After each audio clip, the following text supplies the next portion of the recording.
with the writing of every story, within the writing process, there's always the part that's harder than everything else for that particular writer, because there's no one who can naturally do everything. I mean, I get the whole idea of specialization is for insects, but there's always the hardest bits. That's what I'm going to talk about today in this knowledge drop. So for me personally, the hardest part about when I'm writing is to actually make the story long and like actually make it of a decent length. And I mean, I suppose there's the argument of whatever length the story is a decent length as long as the story is told and it makes sense, because there's the argument of story versus padding. But I've always found it so difficult to make a story of length. I've written a lot of short stories, and out of all my short stories, one of those actually had what I would consider novel length, and it was 192 pages, and not just 192 like pages of a novella sized book, but 192 8.5 by 11 like sheets of paper. But of course, the way I actually achieved that, much to the chagrin of my middle and high school teachers, because I was writing it usually during class, was the way I actually achieved that was by combining about 8 different short stories that I had written at the time, and admittedly threading them together haphazardly.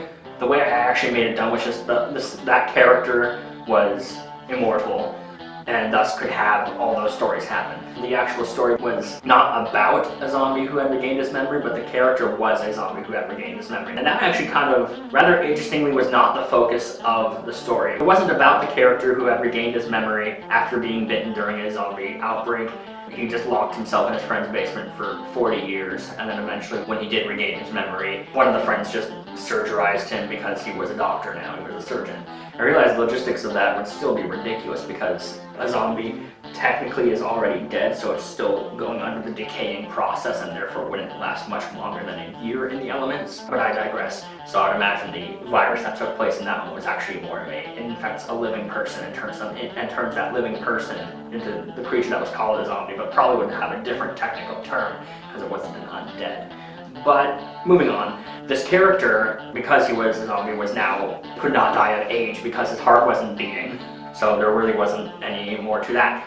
And that wasn't the focus of the story. The focus of the story was, oddly enough, him traveling about the universe and saving it from otherworldly threats, other realm threats. But the point is that in order to get to 192 pages, I had to combine about 8 different short stories that I had written at the time and loosely tie them together by basically saying 200 years later, 5,000 years later, and then the next story begins, which was not my best work, admittedly. And it was also interesting because the actual writing, you could very clearly tell, like, I started writing this in middle school and I finished it in high school, because my actual ability to write like goes up as the story progresses. And there's even a few continuity errors one of my friends found. But I ideally will never let that story see the light of day, just because some of the points of it are absolutely ridiculous, and also it does contain characters from other universes, so it's practically a glorified fan fiction, but I couldn't even call it that because the point is not about the established universe. It's about a unique character who happens to share a universe with these other characters, and that would be kind of the EU prompt, I think, as Reddit might call it. But I've talked a lot about this story that I managed to make, basically. For me, the hardest part is making it long without padding it, without making it tedious. And then that's when I end up with like a 5-page story. So what I probably might end up doing is just publishing a collection of short stories, but the one I'm currently working on ideally has enough material to last for a good amount of pages. But then again, who am I to say a good amount of pages when, in all honesty, a good amount of pages is the amount of pages it takes to tell the story in a sensible way? Well, the answer to that question is I am me to tell myself that I need more pages, damn it. But that's just my personal hardest bit right there as far as the realm of writing goes. And it's definitely not universal. Some people have no problem with making really long stories. And I think the other reason why I actually had a problem with that was because I actually would recycle stories. And what I mean by that is I didn't try to make the same story with different names. I would just have the grand story be all these stories. And it got really annoying writing them over and over and over again as my writing ability progressed. And as I said, that story sucks, delete it, basically write it again but better. But then of course, it's so hard to write the same plot point over and over again as my ability progressed and as it got better and as as I got more capable of more concisely and sensibly and entertainingly telling that story. And that was also another one of the hardest bits, just getting to the point where now new content could be added, the content that I wanted to add, because I'm the kind of person who has this massive sprawling universe in their head, but I can't draw a lamp. Like, I saw a great post on the internet that said, why is it that human minds can expand indefinitely inwards, practically? Because I can think of all these universes, of all these adventures, and all these worlds, and all these ideas, but I can't draw so much as a wolf silhouette. Like, I can draw stick figures, and that's about it. Anything more complicated than that, and I have to trace. And that was the other hardest bit for me, because it's also frustrating when you can't seem to get these ideas on paper because you got to get past the boring bits first. I don't want to write the boring bits, though. I don't want to write that same introduction of how the guy is exposed to other worlds and other creatures beyond his own world and beyond his own worldly creatures. And I don't want to write that same story again over and over again, but then again, it's like when you're acting, you're rehearsing for that play, you've seen that play a million times before because you've been in it all those times, but your audience has not. So to them it's unique, but to you it is not, and that even goes into my music sometimes. I've remixed one particular riff a bunch of times to keep it fresh for me, but if you heard that riff, you'd be like, that's a riff I haven't heard before. But I've heard it thousands of times as I've played it and added to it and remixed it and remade it. And that's the other thing. It gets frustrating to repeat oneself to oneself. Because like in the back of your head, you know that this is a story that technically hasn't been written before, but like, what is a new idea, honestly? But this specific story has not been written before, but I've daydreamed this situation 1,000 times, and I just want to get to the part where I'm coming up with new ideas, where the new stuff is coming in. But it's just so hard to write how the guy finds himself on that other world over and over and over again. Another really hard part for me was, on top of making a story long and engaging, like I can make a story long or I can make it engaging. And even if I just want to make it just long and forgo engaging, even then I have a hard time because of just the way that my stories come across and that they are written and such.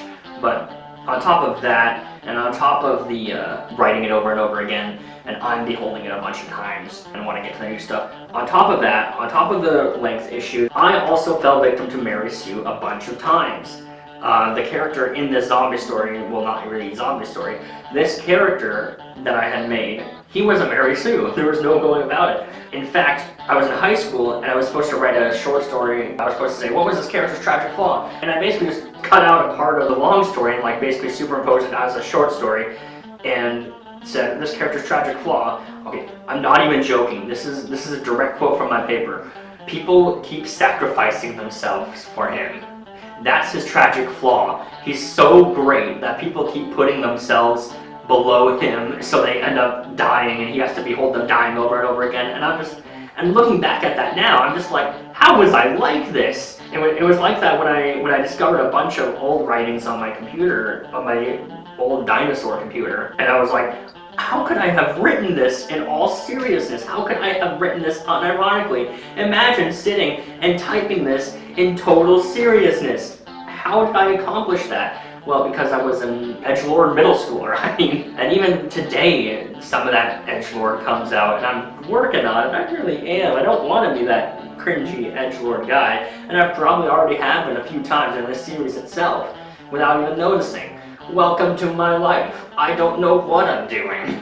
But I managed eventually to move on from the Mary Sue for the most part. I'll bet that if I looked at my most recent work, there would probably be a little element of that, but there's no perfect character. And a perfect character is a completely wrong character, I suppose. If we'll dissect that one, holy the perfect character is a wrong character, but there's no such thing as a perfect character. That's oh boy, that could be a whole series. But I managed to, for the most part, grow up, move on, and I'm sure the work I'm writing right now, that ideally is going to be the one that gets done, which I've said about literally every project ever that I've had, and every ambition I've ever had. Yeah, this is going to be the one. And then of course 1% of those things actually happen, like the one that I said, yeah, this is going to be the one, that ended up being 192 pages. Good on me for making that happen, but I can't publish it because of those copyrighted characters. And I can't really upload it to fanfiction.net because it's not a fanfiction, it just happens to have a character from an established universe. pop in and make a cameo, and the combination of characters that were in there is hilariously bad, actually, now that I think about it. The other hardest part for me that was so difficult that I didn't even bother writing it was romance. I'm terrible at that. I'm still terrible at it because I'm not a kind of person who understands that. Like, on an existential level, I can't like fathom the idea of that, like, let alone put it in writing, because I'm so hopelessly asexual that, like, I'm just like, that's a person. But I can't really feel a physical attraction to people. I can't like forge that connection because I also have a thing called schizoid personality disorder. That basically is just like, emotions are annoying. They have their place, but they are also annoying. It's kind of my viewpoint on it. But I'm just so hopelessly like aromantic that if I tried to write a romance scene, it'd be like smacking two plastic figures against each other. I mean, I tried once in high school to write a scene that had romance in it. It was very poorly written. It's one of the worst things I've ever done. And I'm practically on the point of never do that again. That's probably the most difficult part for me. Not even just like making a decently long story, at least for my opinions. I would say the hardest part for me, because I never do it, is writing not just like typical romance, like a romance novel. I mean just like having characters connect to each other. Writing characters that are friends beyond saying they have been friends for a long time.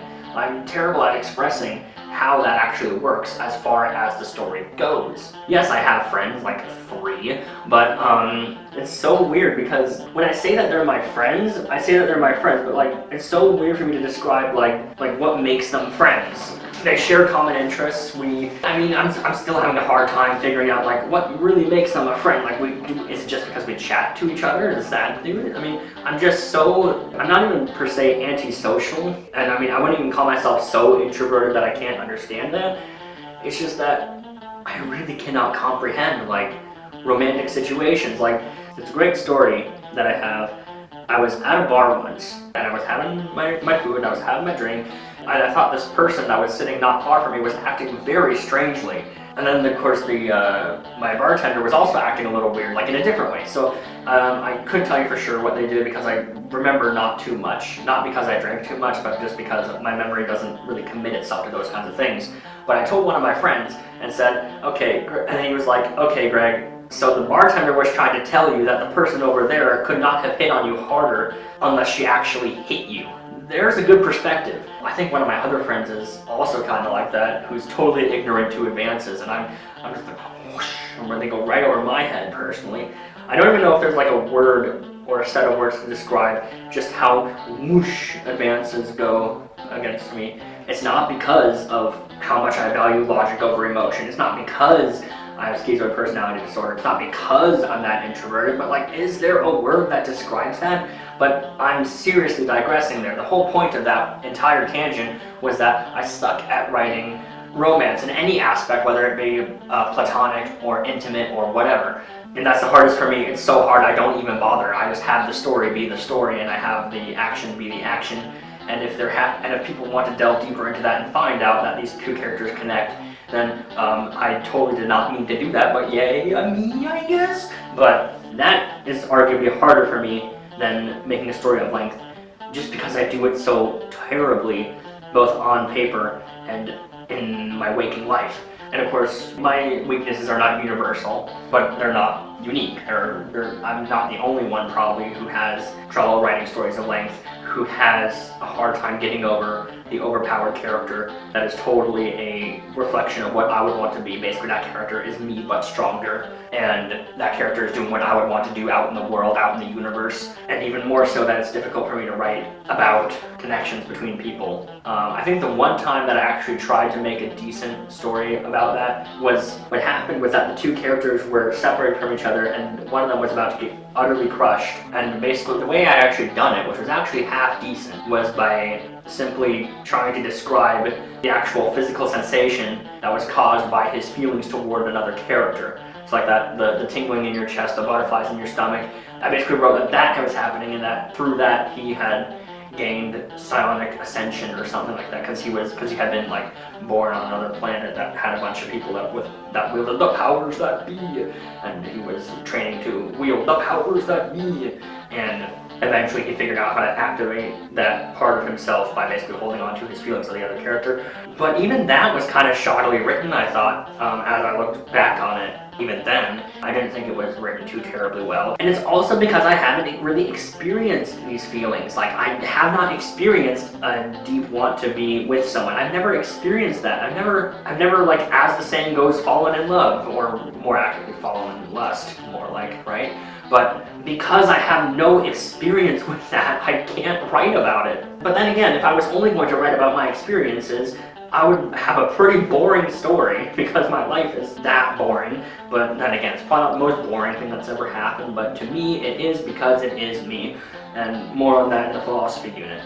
We're gonna have a field day with the philosophy unit with the amount of times I'm referencing that, more on that later in regards to it. But if the hardest part for me, that to the point where I don't even want to bother, is that, like, how am I supposed to grow as a writer then? Like, that's a question for me personally. Like, what am I to do about that? I don't know. I don't know if I want to try, because I feel like it's going to just end the same as just a really stale sort of smacking the plastic figures against each other again, like I mentioned earlier. I suppose if I haven't presented a challenge for this week, the challenge this week is have your character undergo a situation that you don't commonly write about. And I don't mean like, don't put them in a situation you don't usually write about. What I mean is incorporate elements of a genre that you don't normally write about. So if you normally don't write combat, have your character get into a duel with someone. So I guess the way I would word this is, into your story, write in elements of a genre that you don't normally write about it, whilst making it work alongside the story, rather than trying to cut right in. Like when you're trying to slice your sword alongside someone's ribs, rather than trying to go against them and cut through the bone, so to speak. That's my challenge for you this week. Make it, like, have like your story, that element you don't usually write in, and then be, like, if that visual aid made any sort of sense. So, I guess the short version of what I've said is, for me the hardest part is making a story long plus engaging, getting over Mary Sue's influence, and writing about connections between people, platonic or intimate or otherwise, or anywhere in between. And I'll probably try to challenge myself to write another similar thing. What's probably going to happen is the way I actually, like, if I ever do improve myself, my writing about that stuff, it's probably going to end up like the short story where the person gained literal power from holding on to their crush and how much they like that person, and just like by going through those physical sensations that are often associated with the phenomenon that is want for companionship, or whatever, however I'm supposed to word that. See, I'm so hopelessly inexperienced that I can't really find the right words for that. Yeah, it just shows what kind of life I've lived. Very solitary.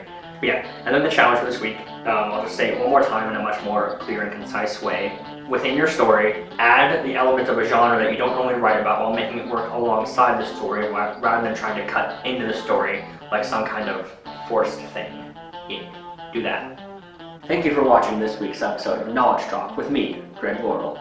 If you want to keep yourself updated on episodes and never miss one, do go ahead and click that subscribe button below. If you got suggestions, comments, or even questions for me regarding the show's topic, or just about me in general, go ahead and leave a comment. I'm probably watching. So until next week, may warrior and scholar come together and help each other to return home in great victory.